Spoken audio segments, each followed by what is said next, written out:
So I'm out here in the canyon. Out here is the middle of Death Valley. And I'm walking down through a wash, as you might tell, with all this gravel around here. And I saw this rock here that I'm sitting on. And it reminded me that so many of us resist change.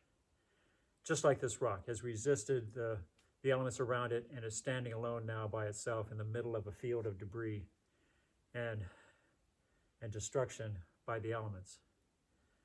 So on one hand, I admire this rock for its resilience and for how it stood up against time and against the elements, and Mother Nature usually gets her way. And eventually she will. So there's a good side to that. And then at some point, it's going to wear away and it's going to go away. Right now it stands alone because it's the one thing that resisted.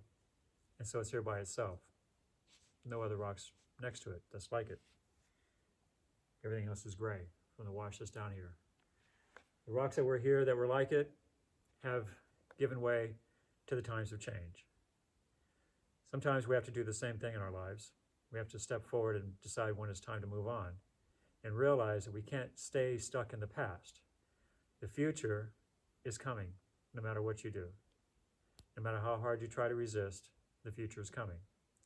So respect the past, respect the lessons that you've learned from your history and those of your parents and your peers and from, numerous authors that would write amazing books to tell you about history and how it will somehow repeat itself. And yet also what repeats itself is eventually this will be gone, just like everything else. It'll be the same as those. Don't be that rock in the middle of a field of debris.